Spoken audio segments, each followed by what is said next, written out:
Whether you're conquering professional exams or personal milestones, we welcome you to Beyond Clean's Confidence Certification, the 52-week test prep podcast series.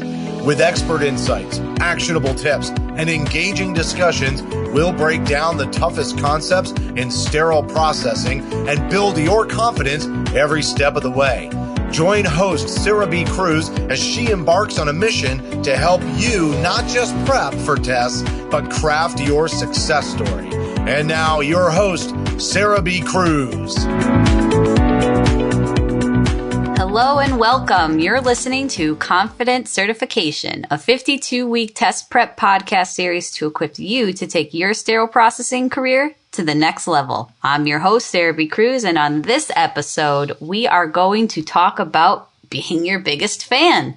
I know it kind of feels uncomfortable for some of us when we think about how great we're doing, right? We kind of live in that nihilist point of view. Some people like to confuse nihilism with realism. They're like, oh, I'm just being realistic. It's like, well, maybe you're just a little hard on yourself. But then you have the other professionals that are like, oh my God, I'm so great. I'm the best thing since sliced bread. And it's like, I kind of like to cut my own bread, right? So in this episode, I want to talk about what it actually means to be your biggest fan. And we can't wrap the season without our work BFF, Bobby Parker, joining us. Hey, Bobby.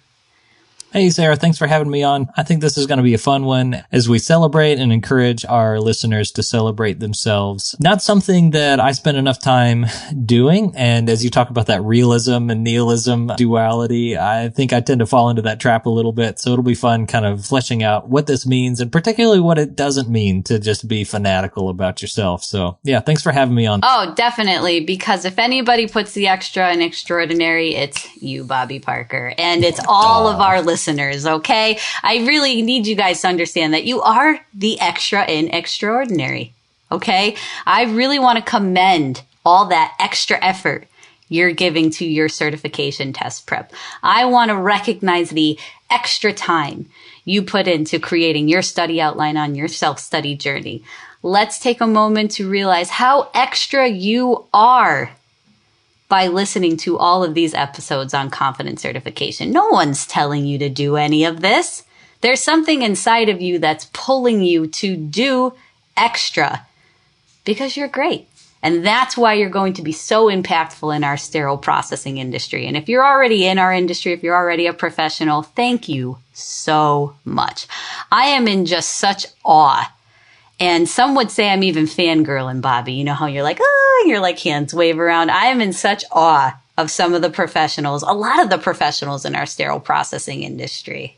Yeah, you remind me of a study that Dr. Peter Nickel did about sterile processing industry at large and just the challenges that our folks are up against. This is a hard job to be able to do well. You can't just step into sterile processing and push some buttons. The amount of knowledge that's required to do it well, understanding the microbiology and the human anatomy and principles of sterilization and disinfection, it's a lot. And the working conditions are not always the easiest, but what you'll find in every sterile processing department that you go in is a group of people that are highly motivated by taking care of patients, that are highly committed to their craft. And just by how this podcast series is being received, highly motivated to improving and bettering themselves and understanding this industry even more. So I'm right there with you, totally in awe of this amazing industry that we have and the awesome listeners that we have to the show. Oh, and you mentioned Peter Nichols. Oh, talk about fangirling. You know, when you see someone you admire or you look up to and you just get so excited in your brain, you're just like, oh my God, oh my God.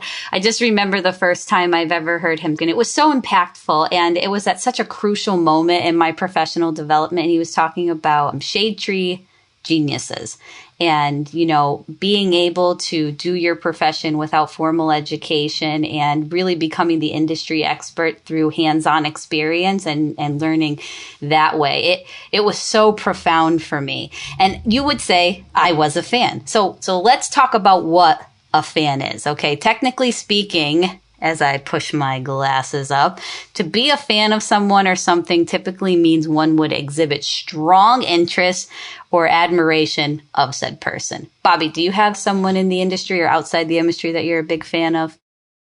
Well, you mentioned earlier Monday Night Football. Mm-hmm. And when I think about fans and just, fanatics, I think about Chicago sports fans. I've been a Cubs fan and a Bears fan for a long time now. The Cubs have made some improvements in the last, 10 years or so. But yeah, from 1908 through whatever 2016 it was, this is a long stretch. And so, yeah, just being in awe of the talent of a particular professional sports team or a particular player, but also that kind of undying, committed devotion, right? I'm a Bears fan, even though we were the worst team in the NFL last year, and that's just how it has to be. So that's kind of what comes to mind. And then inside the industry, yeah, you mentioned Dr. Nickel. I think a lot of people who are doing research on the cutting edge of our industry, folks like Wava Truscott in infection prevention, and just how she brings complex infection prevention concepts to surgery and to sterile processing in an understandable way. That's what I want to be about. And so just amazed by those folks.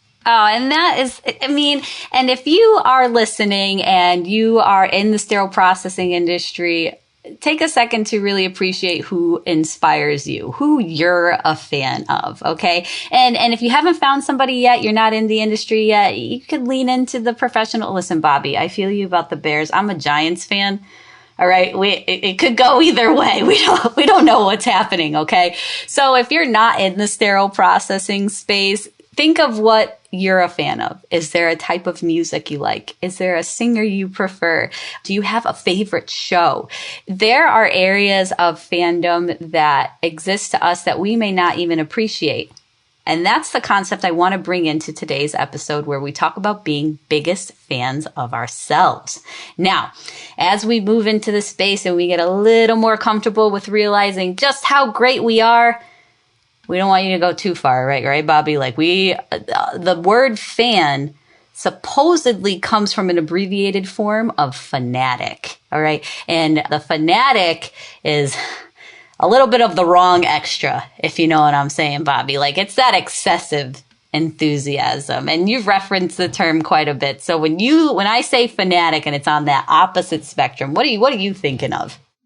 Well, I'm thinking of the difference between like my couch participation in the Chicago Bears and the people in full on body paint at the game in Chicago in like November when it's freezing outside. Yeah, it's just that unshaken, unmoved devotion that doesn't care about the weather, that doesn't care how bad the team is. Like, they're going to be all about it, right? And so it almost makes my eye twitch a little bit when we say be your own biggest fan, because like you mentioned, you can take that too far, and to be kind of in the full of yourself air, like, I'm so great, I'm not going to have to listen or learn from anybody, or maybe a perspective that other people ought to be my biggest fan as well. And sometimes that makes me a little bit sick. I know that's not what we're talking about, but I don't know. That's what comes to mind when I think of like the excessive, fanaticism. I don't know, Bobby. I think that is what we're talking about, because sometimes when you're feeling so good and you've really caught a stride, it gives you that above reproach, right? And all, you are the beacon of all knowledge, and you don't need any input from anybody else. And it really silos you from the opportunities to appreciate the growth that you're having and where you may need to grow more, because that's a big aspect in what we talk about in confidence certification. As we prepare, we have to recognize that we need to lean into other areas to grow and develop. This often uncritical devotion of a perception we have of ourselves can be so limiting. It's literally like putting the blinders on the horse and cutting down your peripheral.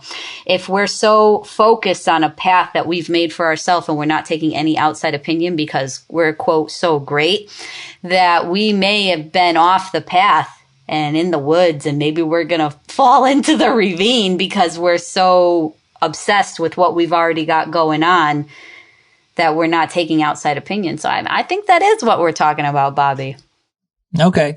Well, yeah, last season we wrapped it together talking about being a fan and stopping and making sure that we celebrate those milestones along the way. And so I guess it's important as we stop and make a similar comment at the end of this season about celebrating yourself along the way and about being a fan of yourself, to not get so caught up in doing that we don't ever make any kind of critical observation about like how are we actually progressing in our journey, and are we meeting our goals, and like what is the next step? Because whenever we get excited about an achievement that we've made, it's easy to just take the foot off the gas and coast a little bit, or maybe just to think like, I'm doing the best that I can, I'm working the hardest that I can, or I'm getting this done to the best of my ability, but we're not ever really stopping to critically think about how we're doing or setting goals for ourselves and working hard towards those. So it's good to stop and wonder about those things and not get too carried away with the fanaticism. Yeah, sure, because fandom borders on obsession very easily, okay? And just like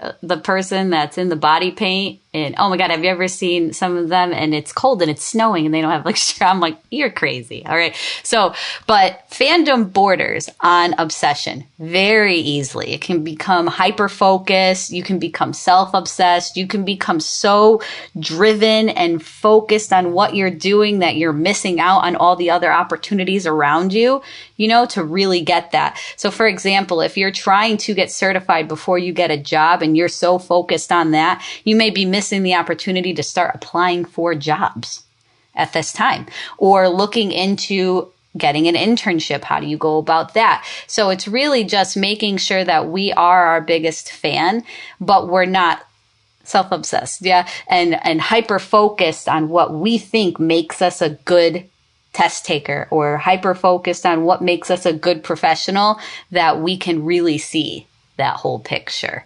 And I think on the opposite side of that is if when I said, I need you to be your biggest fan, and you kind of you pulled on your sweatshirt and you maybe considered shutting off the episode, that sounds a little bit like imposter syndrome, which we're going to cover after we come back after this break and our mid-session confidence boost.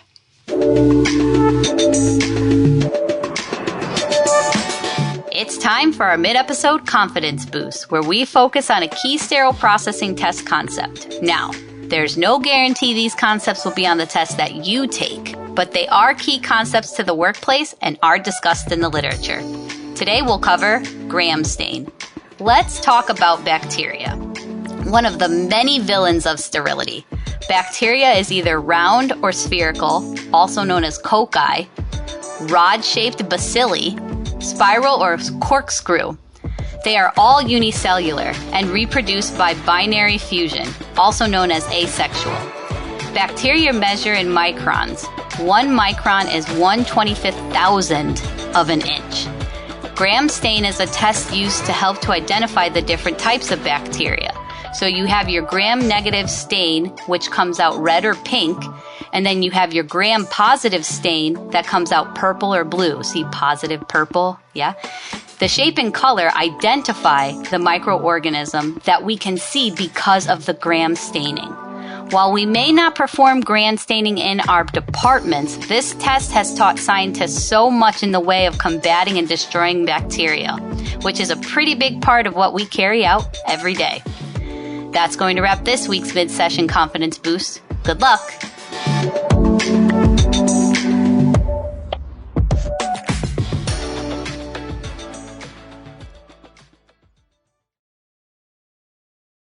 Hey everybody, thanks for joining us after our short break. How was that mid-session confidence boost? I love the little nuggets of just making sure that we've got some terms understood. And remember, I can't guarantee that they'll be on your certification test, but they're definitely applied in the healthcare facilities that you will be working in. And we can't wait to have you be a part of our industry. So before we went away on break, I dropped the phrase imposter syndrome. Dun, dun. Bobby, tell me a little bit about your perception of imposter syndrome. Well, gosh, I feel like that phrase has been thrown around a lot the last couple of years, and I'm not a big fan of labels, but it is the reality of how we communicate, right? We have to give definitions and meaning to things. I'm just not a big, like, assigning diagnoses to people. It almost sounds clinical, right? Imposter syndrome, like I've caught it and I have it now. But what the idea is trying to get across is that you feel like a phony. You feel like a fake, an imposter. You may be in a situation where you're finding some success, but you have so much doubt in yourself that you feel like, man, I'm not really worthy of this success, or I'm studying for this certification exam, for example, and maybe you're succeeding at it, but you're so quick to look at the negatives and what isn't going well that you feel like maybe it's just time to give it up. That's what I think of when imposter syndrome comes to mind. And so I wouldn't necessarily use that word about myself in terms of feeling like an imposter, but that reality of, or that dualism that you mentioned earlier about the difference between realism and nihilism, of hopelessness versus just, making sure that we're checked in reality. I can certainly kind of teeter between those two things. As a sterile processing manager working in a department, there's a lot of things to celebrate and a lot of good things that go on. A lot of, department parties and birthdays and technicians to celebrate and all of those things. But there are also a lot of things in the department that go wrong. And sterile processing, it's just, by reality of what we do, it's one of those departments where we don't really get any communication or feedback unless something is going wrong. It's one of those places where no news is good news. And whenever somebody wants to speak with us, that like bad news is coming. And so it's easy to get in that mindset of only thinking about your failures and your shortcomings. And that's certainly a space that I find myself in from time to time. And I think there's positive ways to leverage that as well. I don't know what you think about that idea. And I'd be happy to share some of those ways that I've tried to leverage those negative thoughts and those career failures for some positive self-growth and some positive career trajectory. But by and large, spending too much time just dwelling on and thinking on our failures is a quick way to undercut our own motivation and just take the air out of our tires. Yeah, and I think that's a valid point. I'm so happy that we're talking about it because I know it's kind of been beaten to a pulp. But when you think about it, imposter syndrome is just a perception of self that is stacked on bad impressions, right? So like you said, we don't ever know if something's wrong until something's wrong and somebody's telling us about it, right? So essentially, instead of stacking all these accomplishments to gain the perception of who you are and how you're working, you have all these negative instances. So if you don't have that ability to look at the positive side of things and seeing that silver lining, you may be painted as a perpetual optimist. And that's not realistic either, right, Bobby? Sometimes there's just not a silver lining with everything. So it's finding that nice, comfortable spot in between, making sure that you aren't being so hard on yourself in imposter syndrome and not becoming that fanatic. And I'm hoping that maybe you can give us a couple of tips on what we could do to flip the script in that imposter syndrome. What are some questions we can ask ourselves? Yeah. So one category that comes to mind for me is in goal setting. I've never been a big fan of like the New Year's resolution type goals because I'm not personally that motivated by getting to like celebrate with myself like, yay, I did at the end of the year is here. I met my goals. What I would do is I would write those down on a piece of paper, stick them in a box or whatever. And I would be haunted by that piece of paper because I know at the end of the year, I'm going to look at it and I am not going to want to read that goal and think, what a loser. Like, what a failure. Like, you couldn't get it done. So like, I'm motivated by being better than my negative perceptions, right? So one of the things that I've heard people do to try to build up self-talk and build up personal perception is to try to make a list of their achievements. And I would do that. But next to my achievements, I made a resume of failures as well. The jobs that I applied for and didn't get, the write-ups that I've had in my employment history, the exams that I didn't pass. And those are humbling to me and help keep me grounded and moving forward, so that as I think about being a fan of myself, I'm a fan as I change the narrative that piece of paper tells. And I try to overcome those things. So I don't know. That's how I've tried to keep a balance, is being aware of my successes, but also keeping a record of my failures. And that record of failures, I don't see value in tearing it up and tossing it into the fireplace, because it's part of my story. It's part of who I am. And I don't want that to define the narrative. And so I'm very motivated by kind of overcoming and defeating those things, if you will. So if it's related to a particular job that I didn't get, I remember that, so that later down the road, as I continue to get more experience and do better in interviews, and I'm able to land a job that's better than that one in particular, I find some satisfaction in looking back and seeing that past failure has been overcome through hard work and effort. So I don't know if that's what you're looking for, but just personally, I find seeing both ends of those spectrums side by side as personally motivating. Yeah, and you're highlighting a big part of being a fan. Okay, so we talked about, football and fanatics, but the biggest part about being a fan is to greatly enjoy, appreciate, support, or be interested in someone or something. So when you are becoming your biggest fan, how do you enjoy and truly appreciate your test prep process? And a big part of that for you is making sure that you are painting a entire inclusive picture. And that's very important for demonstrating growth. I got a bunch of no's before that yes came along. I failed 3 times before I got that paper and those letters, right? So really being able to truly appreciate and enjoy the process is part of taking it all in. A little bit of imposter, a little bit of a self-fanatic. It really is that balance that we need to be our biggest fans, and how we believe in ourselves is a huge component to being our biggest fan, right? And how does that look for you? How do you remind yourself that you believe in yourself and that your test prep actions are aligning with you? Bobby, do you have like a phrase or something that, snaps you out of it? I don't know about an action phrase that snaps me out of it, but it is that reminder, that connection to purpose. Like, what is my why? Because if I'm just in it for self-glory and my own pat on the back, I personally don't find that very motivating. So when I feel discouraged, or I feel let down, or didn't get whatever it was that I was looking for, or didn't pass the exam, I go back to that why of, why am I grinding for this thing? And I find that personally motivating. For me, it has a lot to do with family. Even if I mentioned with certification, studying was about, getting that pay raise that came with the certification. But for me, it wasn't about the money. It's about what the money bought. And that was taking care of a family. And so returning to that why was really powerful. And it's why it's so important to have that. And don't misunderstand what I mean when I say like keeping that resume of failures and looking at those things. There certainly is danger in the kind of self-loathing that comes with only thinking of ourselves as our compilation of our failures. There's certainly a lot to celebrate as well. And when you're on the heels of a particular setback, you have to have some kind of foundation of why and purpose and mission in order to bounce back from that.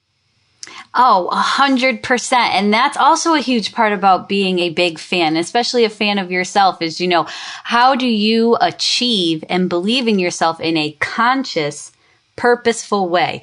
Being a fan of yourself is an active process. You have to feed into it consistently, right? So to be conscious means that you're aware of what is happening and of sound mind in one's whereabouts, okay?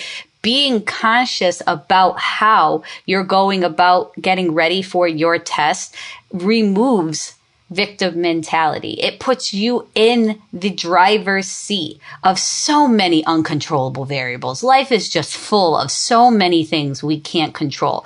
Whether we believe in ourselves is something we can choose to do.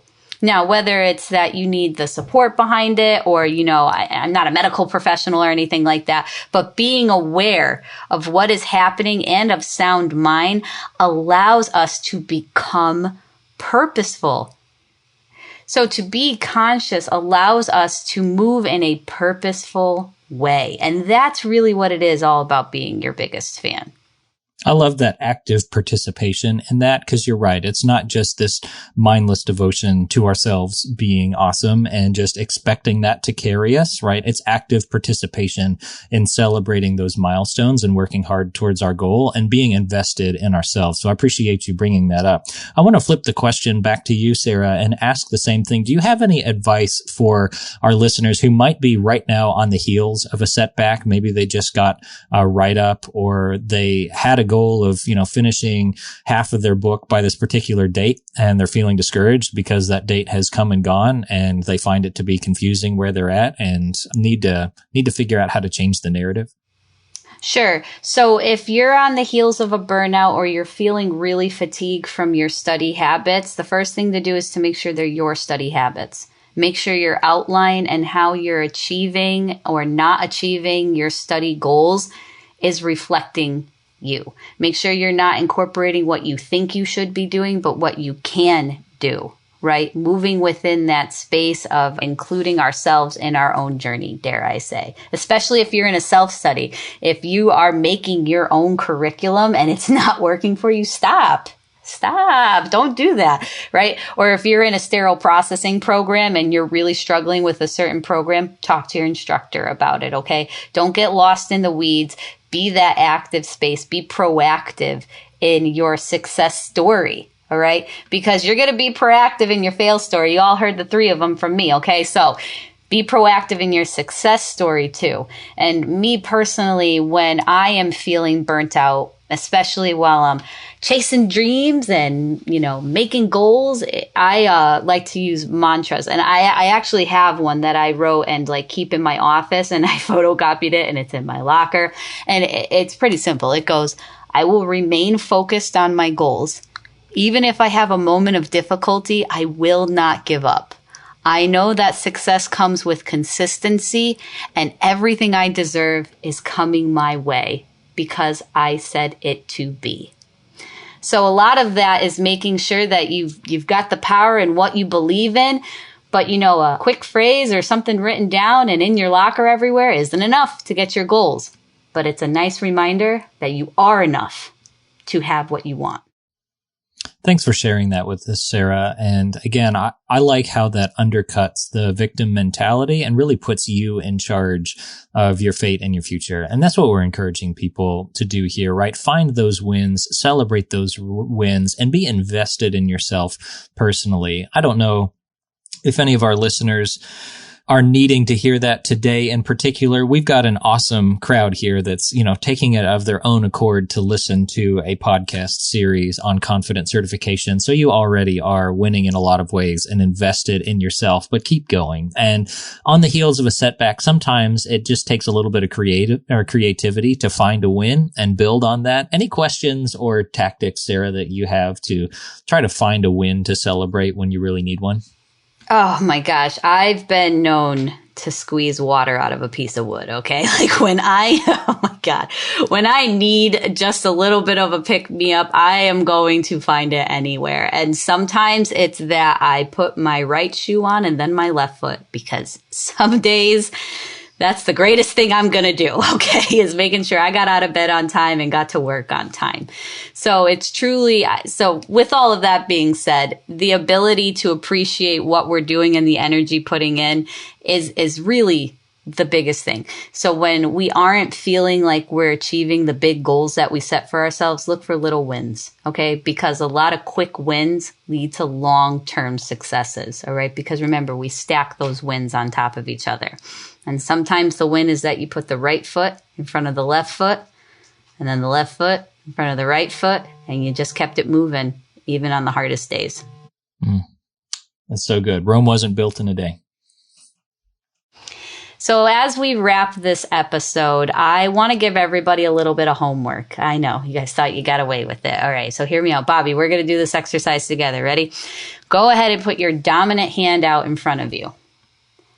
Raise said hand over your head and pat your back accordingly. Yes, congratulations. You think you are great. No, but seriously, sometimes that physical contact of remembering that you are the best and giving yourself a pat on the back will remind you that you are your biggest fan. So with that energy, go ahead and make a list of your accomplishments. Kind of like what Bobby was referring to, and he has that ongoing list of his resume of failures and the things that he's actually achieved. I want you to focus on that list of what you've achieved since we've been having these conversations on this podcast. You've been hanging out with me and Bobby on these confidence certification episodes for quite some time now.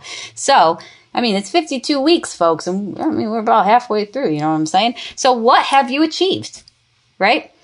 And what are you working towards? Remember, success isn't necessarily about achieving the goal. It's the amount of work you're putting into it and recognizing that. So have you gotten certified since you've started listening? Oh my gosh. If you have gotten certified, you have to tell me, and you have to reach out to us at info@beyondclean.net, or you got to talk to me on social media. I got to know. All right. And again, that list can be saved for you. You're more than welcome to share it with me, but make that list. Appreciate where you've come from, and then go ahead and make that list of the things you haven't quite achieved yet, because don't worry, you'll get there. Right, Bobby? That's right. All right. So thank you all again for joining us, and we'll see you next week. And that's going to do it for this week's episode. For more sterile processing education and resources, make sure to visit beyondclean.net or follow Beyond Clean on Facebook, LinkedIn, Twitter, and Instagram. And don't forget to check out over 1,000 SPD-related videos at youtube.com/beyondclean. If you have any questions or comments for the show, you can reach out to info@beyondclean.net. Finally, make sure to download the Beyond Clean mobile app on the Apple and Android app stores so that you don't miss a future episode of any of the other awesome Beyond Clean podcasts. My name's Sarah B. Cruz, and you've been listening to Confidence Certification. Until next time, keep fighting dirty and pass that test with confidence. The views and opinions expressed in this podcast series are of Sarah B. Cruz only and do not represent the companies she works for or collaborates with.